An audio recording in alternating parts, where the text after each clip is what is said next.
Welcome to Global Morning. The death toll from flooding. Most time our politicians just bring in policies too, for sure. Incidentally, we have several more stories. The legislature was carefully crafted to 22.2%. Most time our politicians just bring in policies too, for sure. Incidentally, we have several more stories. the legislature was carefully crafted to 22.2% inflation rate as of April this year. What does that say about where we are as a country? I think Nigeria has resorted to being resilient. Before you call a police station, before they even leave, they'll take permission from I don't think there's really anything on ground to improve. the struggle, the ASU strike. The Minister of Education volunteered and said, give me 2 weeks. It was a lie. The president never gave me any deadline. Inflation rate as of April this year. What does that say about where we are as a country? I think Nigeria has resorted to being resilient. Before you call a police station, before they even leave, they'll take permission from I don't think there's really anything on ground to improve. the struggle, the ASU The strike. Minister of Education volunteered and said, give me 2 weeks. It was a lie. The president never gave me any deadline. Nigeria has resorted to being resilient. Before you call a police station, before they even leave, they'll take permission from I don't think there's really anything on ground to improve. the struggle, the ASU The strike. Minister of Education volunteered and said, give me 2 weeks. It was a lie. The president never gave me any deadline.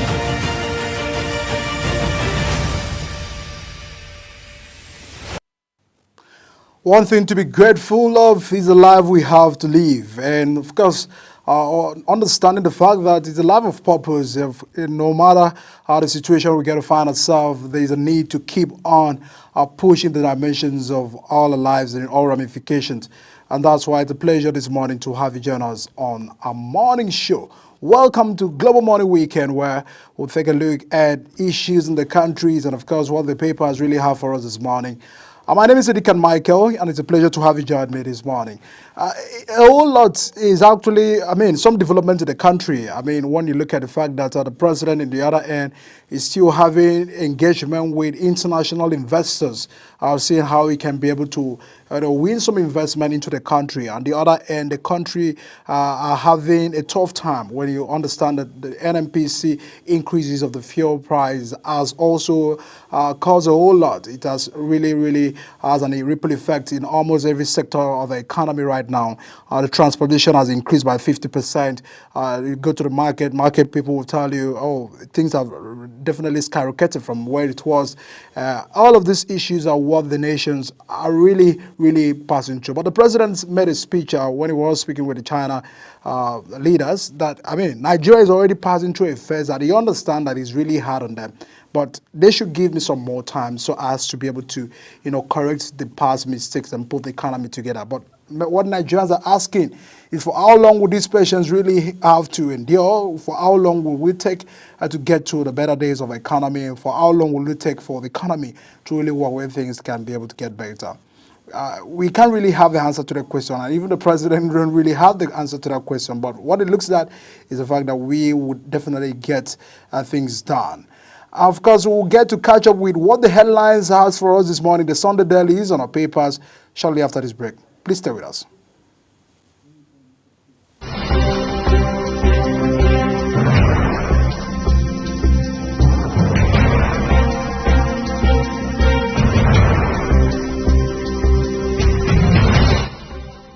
Global Morning is your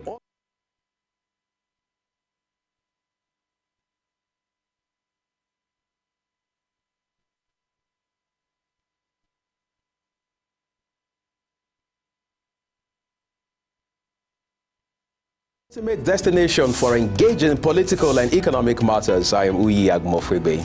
And don't forget to include social discussions. Tune in every weekdays from 7 a.m. to 10 a.m. I am Queen Agaba.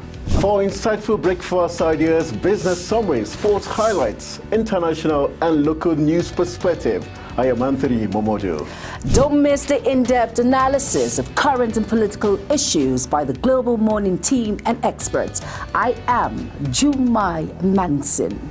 Catch Global Morning here on Global Television. Get in on the action. I am Edikan Michael.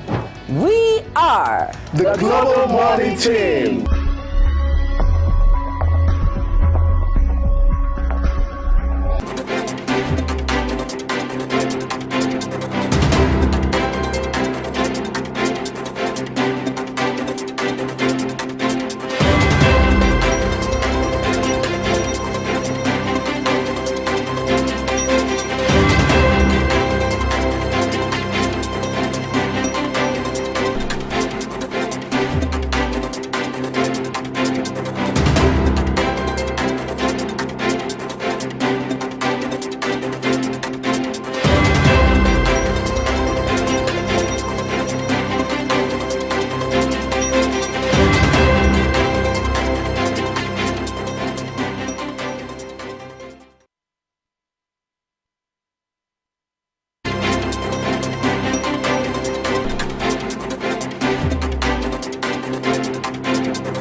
Many thanks for staying with us. Joining me this morning for newspaper review is Professor Ibrahim Ado, our political analyst. Good morning, Prof, and thanks so much for joining us this morning.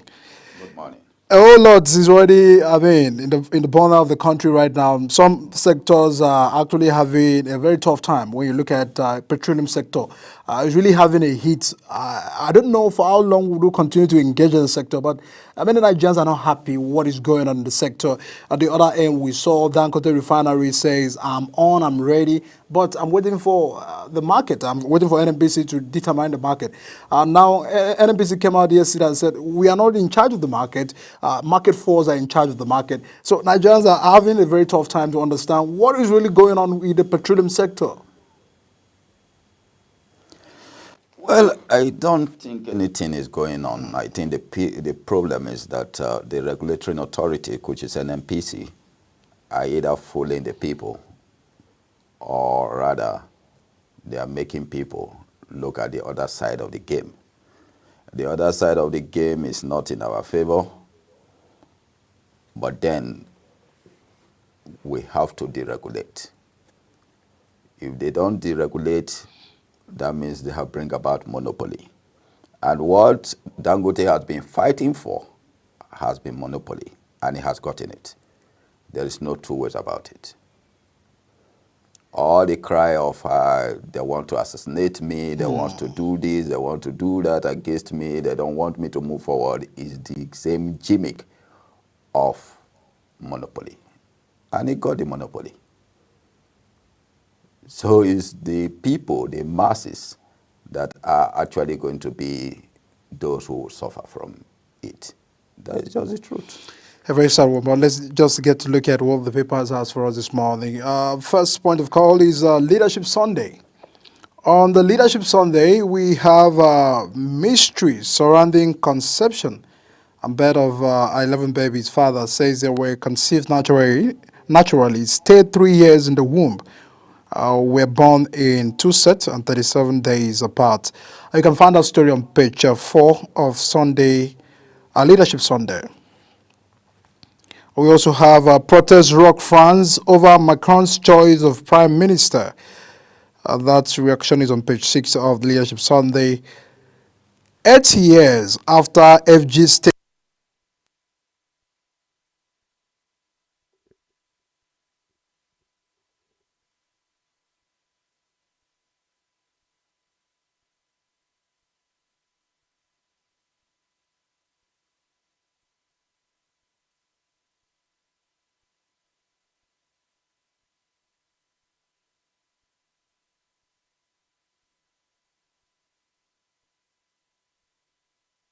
RHC tells federal government. That's on page 8 of Leadership Sunday. A couple of other reactions like Castina government to arm residents of terrorized communities on page 6. And we lastly have rumblings in Plateau, Cross River over vacant ministerial slot. That's an editorial from page 4 of the Leadership Sunday paper right there. A couple of other reactions, and we'll begin with the stories where we will continue to establish appointment of the president, where some person said in Plateau, Cross River, there are vacant ministerial slots. And we're looking at those persons probably like the Plateau, where we had him back to the Senate, and Cross River, Edu, the Minister of Humanitarian Affairs, that was relieved of appointment. So this state are still looking at president making appointment in, and this also brings to the fact that some said the president is making one-sided appointment. Do you feel that having ministers from every state is the equitable distribution of power in the country? Well, we will say it is equitable because every state has to be represented by the Constitution. Then the case of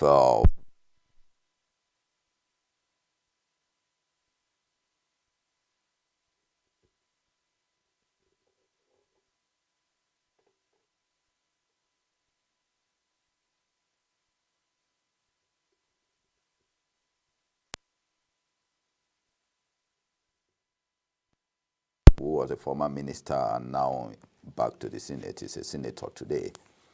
The plateau are supposed to also have produced another qualified candidate. And if these two states has no representative in the Federal Executive Council, means there is a lopsided appointments. He really don't take any time for them to appoint another candidate who is suitable from the state, as far as he has the ability to perform. And they will not tell me today that the whole of Cross River and the whole of Plateau, they don't have any qualified candidate to represent or to replace these two people. It is their right because every other state is adequately represented in the Federal Executive Council. All right, let's now quickly get to Sunday Independent. We have a couple of other big stories right there on the front page. We have a lawyer seeks compensation for victims of gas leak in Akwa Ibom. That's on page 7. We also have a ban on Togo. Benin Republic degrees. Stakeholders want Tinubu's intervention. That's on page 6. Masquerades attack APC campaign train in Edo. That's on page 8. CSOs predict trouble as FG fails to the term fuel crisis. Analysts fault president economic team. We will shut down street in protest October 1st. That's coming from TIB. That's on page 2 of Sunday Independent. APC's 9 years worse than PDP's 16 years. And that's on page 5, coming from Lukman. NEDC to release Niger Delta Integrated Development Master Plan. Also have protesters' treason trial will be catastrophic concern, Nigerians want. Rather to that story says, asks FG to drop all charges against protesters. Release them. Insecurity. FG to embark on massive police recruitment. Tinubu, that's on page 31. We have, very interesting headlines right here. First, issues of CSOs predicting trouble as FG fails to term fuel crisis. And a couple of writers says, analysts fault president economic team. And will shut down street in protest on October 1st from TIB. It looks that over times we've seen some policies from government are not really popular when it has to do with economic decision. Some says the president, NLC will tell you, president have betrayed us. He had agreed that there won't be an increase on the fuel. That's the reason why we had to bargain for the 70,000 minimum wage. And Nigerians, on the other hand, are saying, it seems we don't want the subsidy removal again. Please bring back a subsidy. Bring back. We want things to be at the way it used to be. So, but the president, on the other hand, the presidency would keep on defending this point. It's a tough decision, but we need it so that we can get to the better times. So we are now having to look at this prediction coming from the civil societies who are already predicting trouble due to this increase of the fuel crisis. Are you aligned with that thought? Well, my giving is very simple. If you are saying you have removed subsidy, which I said I support removal of subsidy, I've said it several times, then you should also have a roadmap and a policy that will make the people also feel very comfortable. Because when you say, I have removed subsidy and people are not getting the gain and the benefit of the subsidy removal, then there is a very big problem. There is a challenge there. And when you are negotiating, in negotiation, there are templates of negotiation. If those templates are not followed, then there is a problem too. Because if you say the people are going to receive a minimum wage of so-so amount just because you are not going to add, you have already removed subsidy. It is not in your place to say because of subsidy removal, this is what we are going to pay. We are going to stabilize the price. You have no right to stabilize any price when you have already removed the subsidy. The market play the games itself. You can see that is the game plan of Dangote to blackmail Nigeria to make him a monopoly. And we have made him a monopoly, and we just have no say over that. But when you go back to look at the various it is, you now look at it whether if the market was deregulated and there is no, and everything goes according to some policies and plans, then Nigeria will have been more comfortable with all the issues now. Now we are selling crude oil to him in Naira. I am not against selling crude oil to Dangote in Naira, but I am against that monopoly that has been given to him. It has been done several times. So we need a whole couple of other private refineries to spring it up right now. The modular refineries are supposed to speak well. So many things. People are afraid of investing in Nigeria. We have to be very frank with this. Because you can't invest your money and you know that there is somebody riding on monopoly. It is not going to work. Nobody. Where if the president let him travel the worldwide looking for investors, they are not coming. They won't come. Because you invest in a secured environment. You invest in an environment where you know you have a say. You invest when you know that the return of investment is okay for you. You invest where you know that there is management of finances. You invest where you know that the economic policy are in tandem with your management policies. If not, it won't work. So no investors will come. The only thing we will do is to continue to borrow. Remember, in West Africa today, we are the poorest nation. The Naira now is, 5 Naira now is equivalent to CFA. So we are sitting on a keg of gunpowder. Let us not joke over it. We are looking at it as a joke, but it's not. The economic team of the president have also been brought to this. How do you feel that the president is misinformed or we do not have? Because when you look at the quality of persons in the economic team, one would expect that this one understand the implications of every economic decisions and policy of this government. Who are in the economic team? We should know who are those people in the economic team. Is it the minister or the Wale Edu that we know in the financial sector? Wale Edu should go back and sit down and check himself. What has been his antecedents? I'm not here to talk about him as a person. Then the CBN governor should also check himself. What happened when he was the chief executive of Citizen Bank? Where is Citizen Bank today? What was the state of Citibank when he left Citibank? So we should know these people. We should know what they have done. What is their antecedent? We should profile them.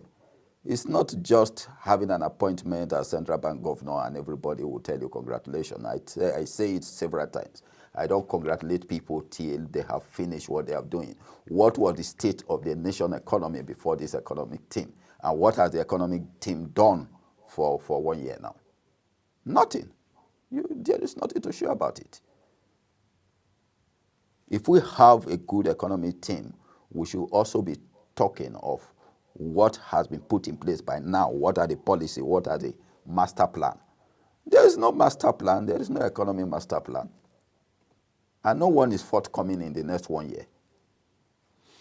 All right. I'd love to you quickly react to this issue. Protesters' treason trial will be catastrophic and concern Nigerians as one. They're asking federal government to drop all charges against the protesters and release them. You know, the other end, federal government said they committed treason.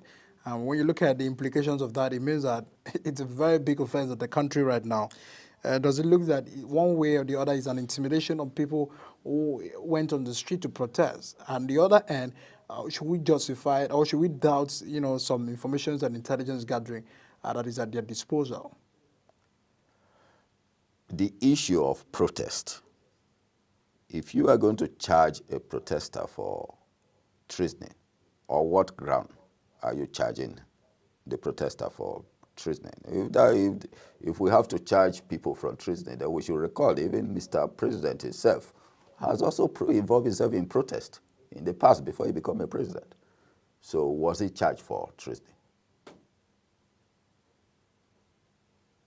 His protest is a civil issue. So you looked at this as an intimidation on the end of allowing people to protest. Well, when you allow anarchy to come into to play, it will play itself. This is democracy. But that is where we're already witnessing anarchy, whether we like it or not. So you agree that these people should be freed and they should remove those offenses against them? The charges. Have you ever sensitized people in this country? We only sanitize people. And that is very wrong. How many people have you sensitized? We have not sensitized people. We always sanitize. And that is wrong for a nation. All right. Ban on Togo, Benin Republic degrees, stakeholders want Tinubu's intervention. It also looks at, we've seen how cry of people from Togo, Benin Republic, and they're concerned about the decision to ban the certificate from the end, where federal government says it looks that people just go in there, pay money and get certificate back to the country and all of that. So they're trying to get to fight the issues of certificate racketeering. Do you feel that that's the way to go, or there is a more way that president will handle this situation so as not to fall out with Togo and Benin Republic? Well, let me speak from the academic point of view. In the Ministry of Education, do we have a department on evaluation and monitoring, and also registration and regulating institutions? If these departments or units are there in the Ministry of Education, what have they done all these years? Because it takes somebody to recognize an institution in his country. All these years, was these institutions in Togo, in Benin, were they recognized in Nigeria?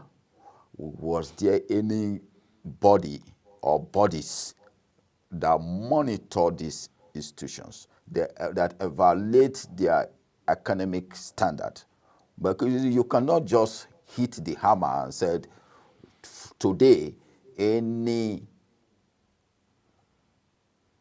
body who graduates from Benin or Togo is no longer a graduate, or the certificate is not recognized. When there are major procedures, policy frameworks that are supposed to be made and followed. So if somebody has not done his job properly, it's not for us to blame the whole institutions in Togo and Republic of Benin. There are so many things. It's a failure on the part of the ministry. It's a failure in the part of the ministries and the regulatory bodies.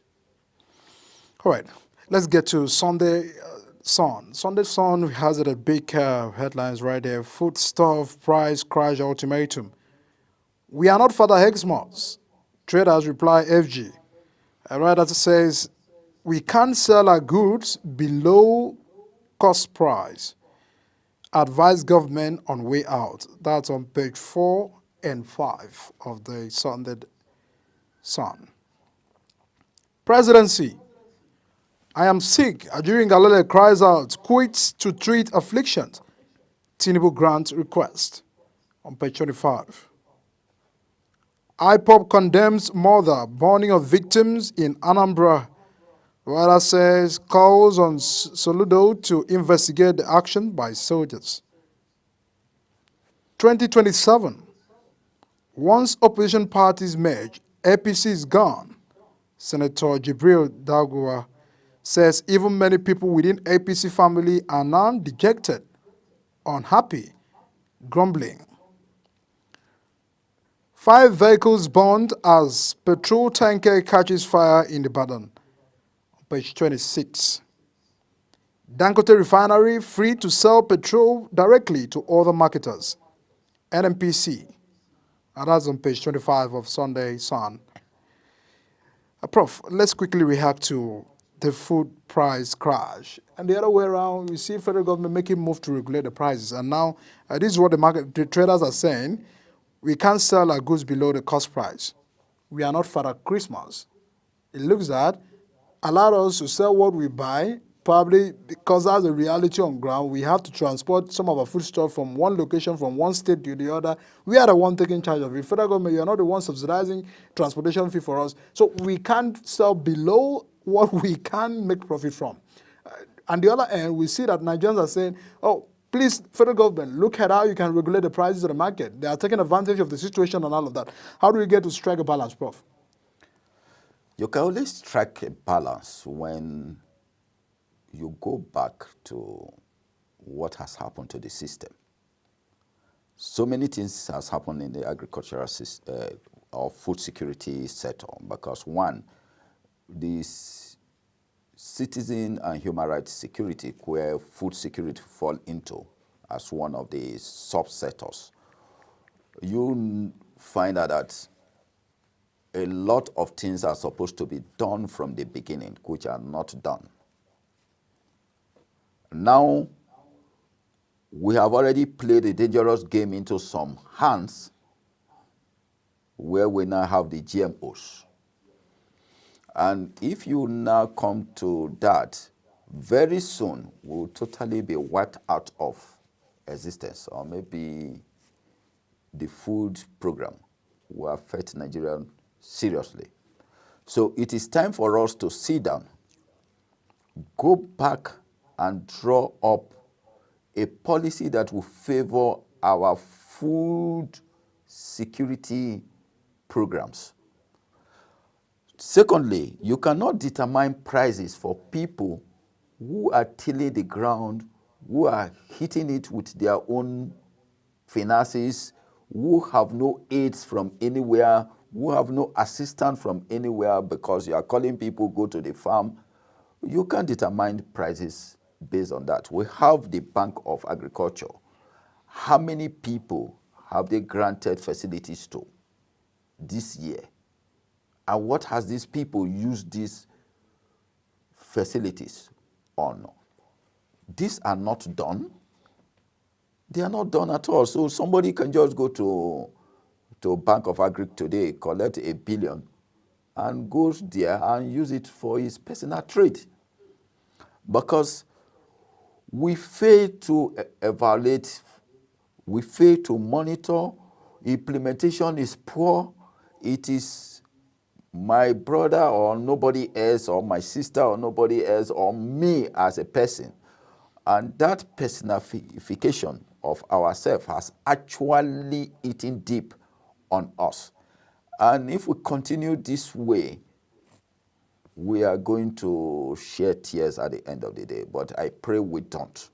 But we have to look for a proper policy that, I'm not saying we don't have the laws. We have very good laws. But then we don't implement them. We have established factors and we are not efficient and effective enough. We don't persevere and we are not persistent in our dealings. These are problems we have to, these are factors we have to look into. And I am very sure maybe at the end of the day, those who are our executives should look more into this crisis, because if you wash with the GMOs, then we are in trouble. A couple of reactions right there. They have also advised government on way out. So let's see how that works out. We have from the presidency, I'm sick. Ajuri Ngalale cries out and quits to treat afflictions. Tinubu grant request. Yesterday, the spokesman of the president had resigned. And it has been generating a whole lot of concern. Some said he's running away because he can no longer defend the government of the day. On the other way around, he says, I'm going for sick leave. Now, we've also read stories coming up from the social media that it looks that he had fallout from the powers in the Aso Rock, and that's the reason why he has to orally resign. Because it looks that it was a wrong PR for him to resign at the very period right now in the country where a whole lot of eyes are on the presidency, we're fixing on the presidency, and suddenly the spokesman and the mouthpiece of the government have to tender resignation. Do you really support that move? And or if he has to be genuine about his sick leave, was it the right time? Sometimes these people make me have a smile. You should not forget that just 2 weeks ago, the NIA man also resigned, and he tendered his resignation on Saturday. Ngelale is also tendering his resignation on Saturday. So if you look at it, you look at it as maybe it's a coincidence. No, it is not. These people know that they will be relieved of their duties. There is pressure on them, and they really don't want to face the public and say, I was sacked. So they decide to tender their resignation letter. But I can tell you clearly that by tomorrow, you will see another person replacing Ngelale. It is as easy as that. So it will not, I'm very sure if they announce the new person tomorrow, it shouldn't be a shock to Nigerians because he knows he has already been replaced. But to distinguish himself, he tendered the resignation letter. And I tell him... So it's honorable to rather tender resignation when you know that you are being confronted with something coming in? Yes, because... Because it's very rare to find people resign. Sometimes even when people know that they will lose their job. If he has used the word as I am sick, that means he's entitled to sick leave. Every public sector manager or public sector manager is entitled to sick leave. So he would have rather taken a sick leave and go than tendering a resignation letter to quit. But he knows the pressure is there and there is a replacement somewhere, so he has to go. That's what happens to the NIA DG. We all know the games that plays within the powers. So let's call it a soft landing. Indeed, a soft landing. 2027, once opposition parties merge, APC is gone. That's coming from Senator Dogo White says even many people within the APC family are now dejected, unhappy, and grumbling. We've seen interactions of 2027. Some says Peter Obi is trying to come together with Kwankwaso. Kwankwaso is coming together with Atiku and all of that. Now we've seen the reaction right there. Does it look that we'll have people merging, political parties merging together? It looks that APC are in trouble.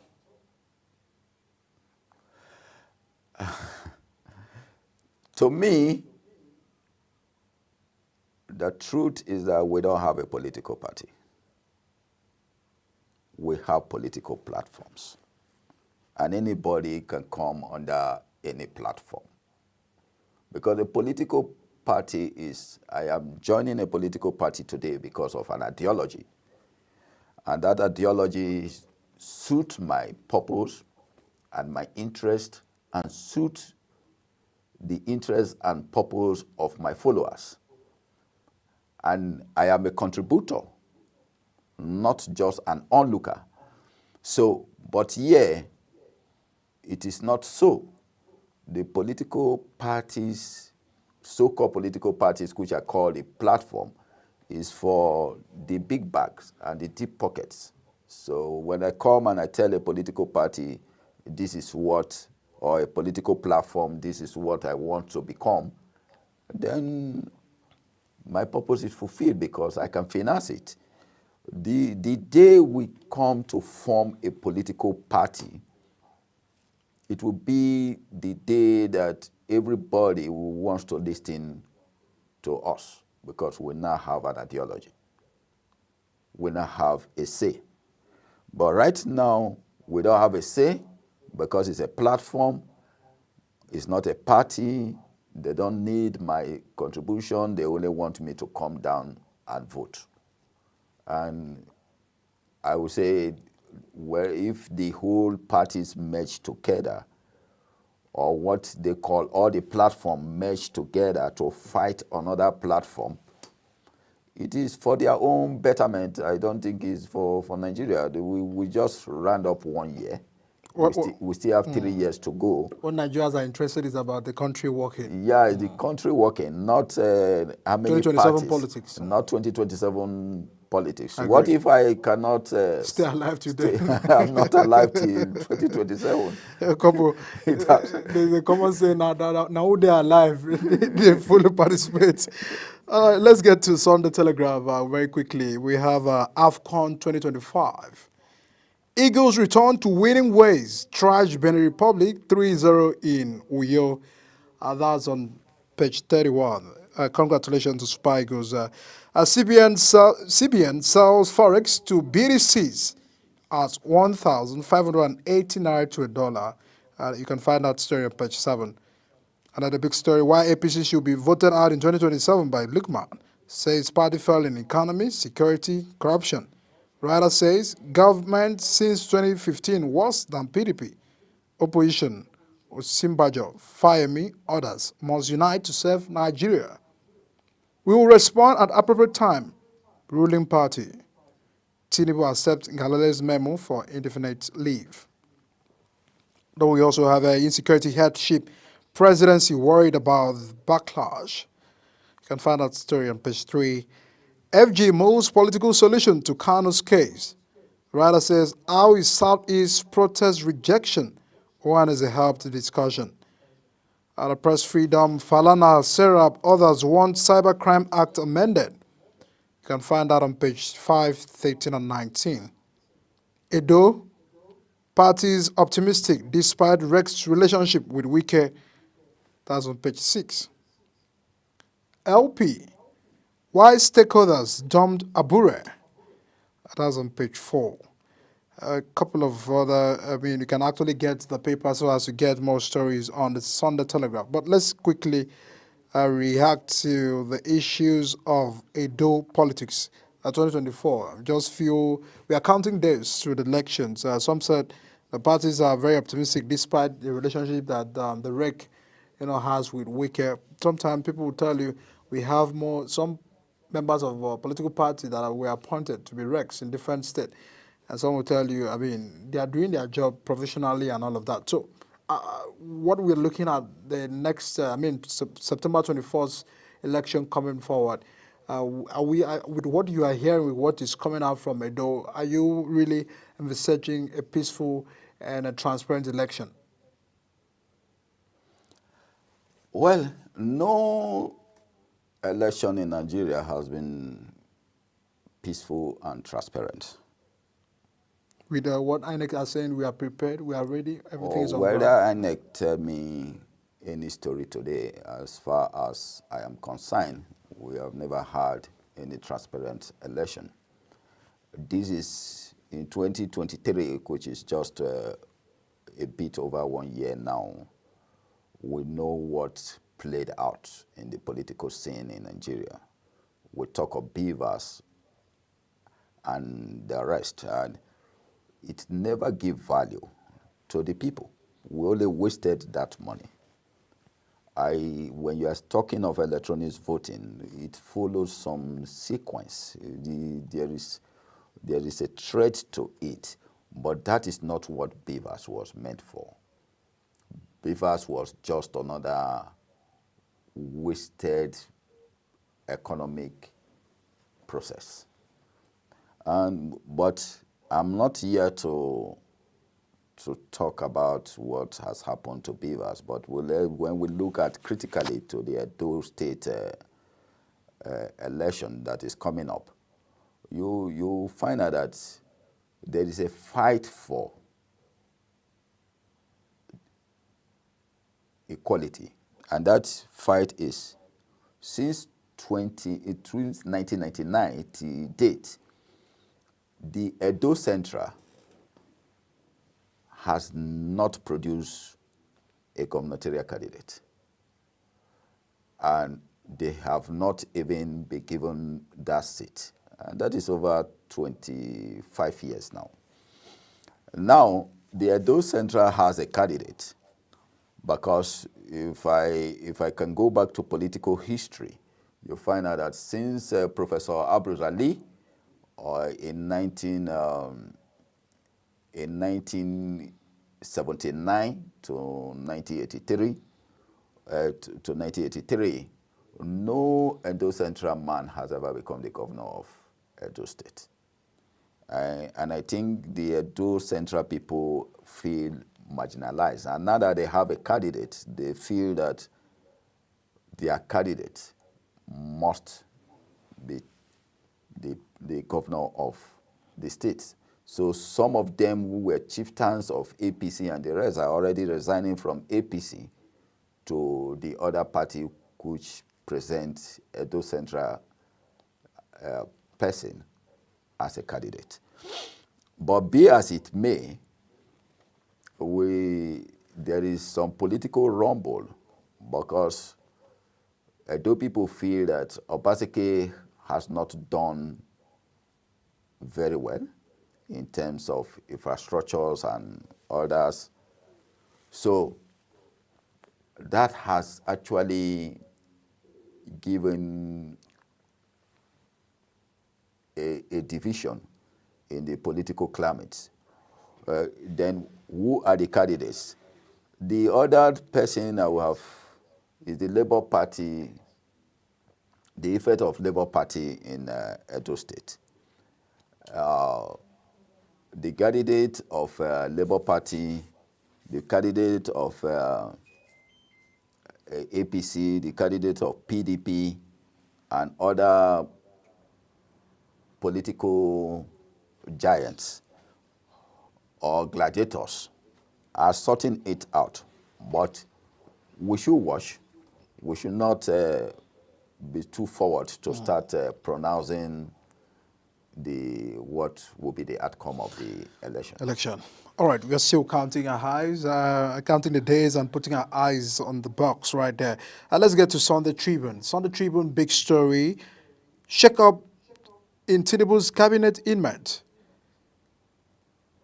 Shake up in Tinubu's cabinet imminent. Non-performing ministers to go. A list of their replacements ready. That was on page 2 of the Sunday Tribune. Resolve your differences. Serve Nigeria APC former Vice Chairman Hodges opposition parties. Edo police begin mop-up of arms and ammunition. A few price increases won't affect the poor. As coming from INEC. A new fuel price, fresh troubles, more burden for small, medium businesses owners. Arada says manufacturing, petty businesses may die, job losses likely. A civil society coalition faults Tinubu's economic team. Saudi Arabia returns Nigeria's 95,000 slot for 2025 Hajj. Presidency directs new NICOM boss to assume office. Drivers, commuters escape death as petrol tanker explodes in Ibadan Ife Highway. Arrests truck, bus, car, tricycle, motorcycle. That's on page 4 of the Sunday Tribune. Let's quickly react before we get to other papers. Sunday issues of shake-up of Tinubu's cabinet. Some said some ministers are not performing. Can you please let them go? You said there will be some cabinet reshuffle, but we can't really see the presidency coming out to make bold of that statement. From your own end, it looks like the president can't do the job alone. That's the reason we have the ministers. Again, do we need to replace, or is it about the system, or is it about the replacement of ministers? The ministers are straddled with responsibilities. The responsibility is that what is a minister? What is the duty of a minister? And what's supposed to be this performance index? The minister is a representative of Mr. President in various sectors. So if you are appointed as a minister, you are representing Mr. President, and you are looking at his policies, ideas, and supporting him in advices and the rest. That is why you are a member of the Federal Executive Council. You are a member of the Federal Executive Council because every day of the Federal Executive Council, you are briefing the minister of your routine and what next to improve that sector. And the council will take it up and now said, okay, we have to implement as advice or as your memo indicates, or we are not ready to implement that way. This is the way we want to follow. This is our roadmap. The minister is not an administrator. Most of the things they do is they overstep their duties. The permanent secretary is the chief administrator, chief accountant, and chief manager of the sector. And they are supposed to be held responsible. But most of the ministers, because they didn't go through the rudiments and they don't know, they are not abridged with the true reality of their positions, take steps and become administrators, becomes chief accountants, become chief managers of the ministries. So they can't fulfill their main obligation. They don't fulfill their main duty. They don't fulfill and perform to maximum because they are looking at the duty of and taking over the duty of another person. And the permanent secretaries are relaxed over it because it makes them more comfortable. Nobody confronts any permanent secretary in Nigeria. Nobody. Nobody hold them to account. Instead, they hold the ministers to account. They hold the ministers to give management discussions. They hold the minister for administrative disorders, which is not supposed to be. You are a honorable minister. That is why they did not say you are executive minister. So there's every reason for Mr. President to say, today I drop all the ministers because they don't know their duties. And the fact is they actually don't know their duties. So it's a justifiable move? Very justifiable if he is going to take a bold step and is going to do the right thing. Because to me, if you are given a ministerial position, because all of us don't have every bit of knowledge, they are supposed to go for an orientation for about 2 weeks to 1 month before they resume duties to enable them know the cons and the pro-cons. All right. Up next is a Sunday Punch paper, big story on the Sunday Punch. NNPC conditions. Dangote refinery may dump local markets and exports petrol. We are ready to buy at any price, says marketers. Motorists crowd NNPC station for fuel. That's on page 3 of the Sunday Punch paper. Anti-party PDP panel gets report on Wike Otom Makinde. That's on page 23. Food import waiver, others push Naira to new low. Decomposing the body still litter community after terrorist attack. Survivors of Yobe massacre. Money laundering. U.S. seeks access to the Airline Binance executive. Chinese firm didn't tell courts the seized planes were presidential jets. Treason charges against protesters reckless. Lawyers. CSOs knock FG. Heartbreaking stories of men damaged by paternity fraud and a whole couple of other reactions are right there on the Sunday Punch. I kindly ask vendor for your paper so as to get details. But let's quickly react on these issues again and again. Issues of Yobe, the Yobe massacre. Insecurity in the land is also of the rise, and this is also bringing out a lot of concern. We can't be battling with economic hardship. We are battling with insecurity as well. I mean, it's too much for Nigerians. And when you look at what happened at the Yobe just recently, I mean, we can't really confirm if the numbers we have, the statistics of numbers are true, but we understand that a whole lot of family have lost their loved ones. and the family members. It again brings issues of insecurity. How effective? The other day, Sokoto, the Minister of State for Defense was mobilized to Sokoto, probably to relocate for some time, to be there. Some Nigerians said, is it enough to relocate the minister to Sokoto? How effective? Would he be able to be doing that in every state we have insurgency? So how well do you feel that these insecurity issues can be well managed? Because over time, it's always happening in the north. It's always happening in the north, and we are worried. Thank you. We just spoke about food security just some minutes ago. We should look at the trend of what is happening today. And I think people forget on time. When the Niger Delta militancy started, it was like a child play, but it spread till those who were benefiting from the Niger Delta militancy are still in government. They were in the government.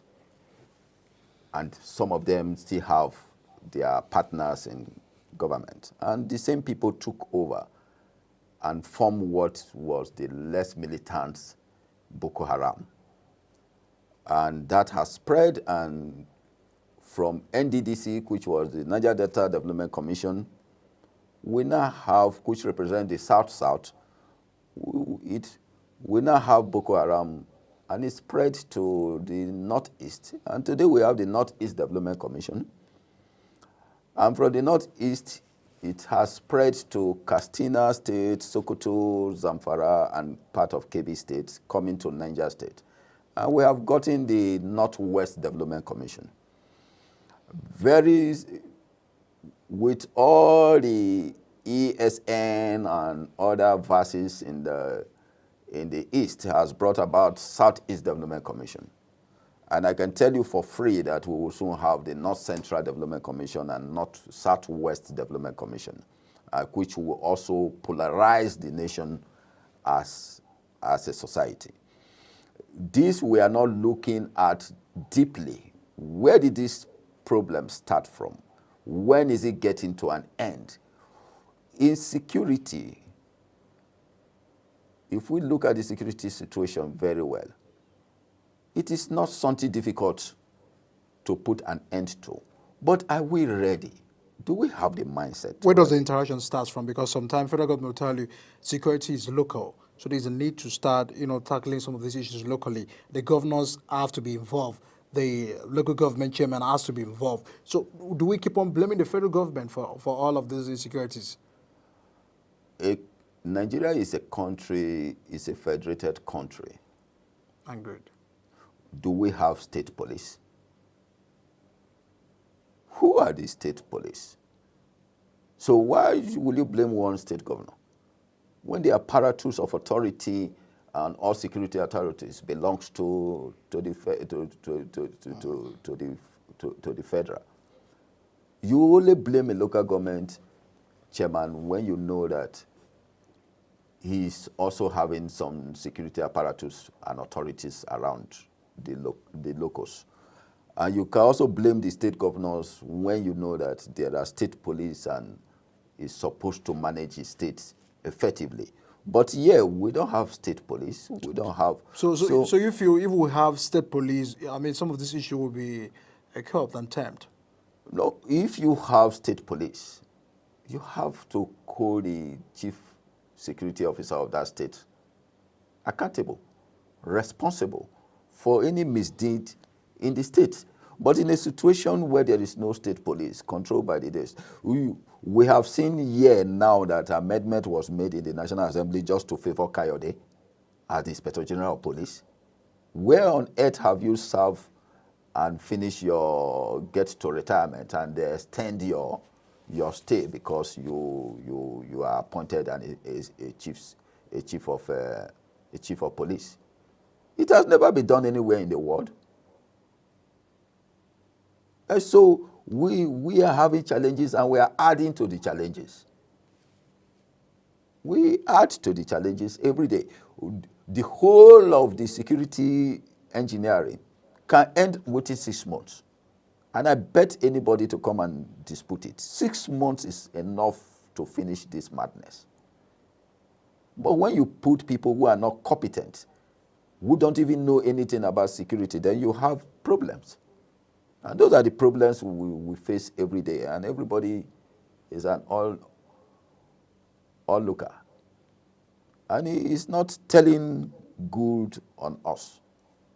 As a society, as a people, maybe we don't feel the pains of other people because we are in a comfort zone. But if we leave our comfort zone, just as I said, everything we do today are temporary.